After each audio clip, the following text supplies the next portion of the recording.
এই যে ফেসবুকত নেম ডিজাইনিঙৰ এটা ট্ৰেণ্ড চলি আছে। এই ট্ৰেণ্ড আপোনাৰ প্ৰফেশ্যন হ'ব পাৰে। আপুনি এনেকুৱা ডিজাইন কৰি পইচা উপাৰ্জন কৰিব পাৰে। কেতিয়াবা ভাবি চাইছেনে? ইয়াকে গ্ৰাফিক ডিজাইনিং বুলি কয়। আপুনি মোবাইলৰ কোনোবা এটা ছফ্টৱেৰত নেম ডিজাইন কৰি আপোনাৰ পেশ্যনৰ বাবে ফেচবুকত শ্বেয়াৰ কৰি আছে। কিন্তু প্ৰফেশ্যনেলি কোনোবা প্ৰফেশ্যনেল ছফ্টৱেৰত এনেকুৱা ডিজাইন কৰি আপুনি পইচা উপাৰ্জন কৰিব পাৰে। ইয়াৰ বাবে আপোনাৰ কোনো ডিগ্ৰী চাৰ্টিফিকেট ডিপ্ল'মাৰ দৰকাৰ নাই। আপুনি কিমান ক্ৰিয়েটিভ, আপুনি কিমান ধুনীয়া ক্ৰিয়েটিভ ডিজাইন কৰিব পাৰে সেয়াই আপোনাৰ যোগ্যতা নিৰ্ণয় কৰে। আপুনি দেখা সৰু আচাৰৰ পেকেটৰ পৰা আদি কৰি চহৰৰ ডাঙৰ ডাঙৰ হোৰ্ডিং পৰ্যন্ত আপুনি যি দেখে সকলো গ্ৰাফিক ডিজাইন। সেইবোৰ কোনে ডিজাইন কৰে কেতিয়াবা ভাবি চাইছেনে?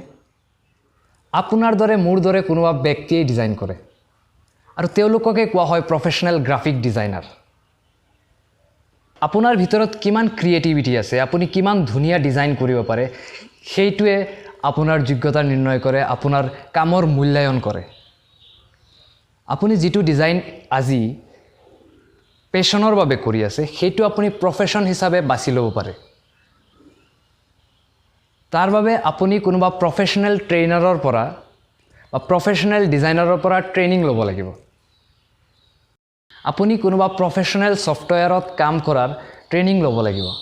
তেতিয়াহ'লে আপুনি এজন প্ৰফেশ্যনেল চাৰ্টিফাইড গ্ৰাফিক ডিজাইনাৰ বুলি স্বীকৃতি পাব আৰু আপোনাৰ নিজৰ ভিতৰত থকা ক্ৰিয়েটিভিটিয়ে আপোনাৰ যোগ্যতা মূল্যায়ন কৰিব।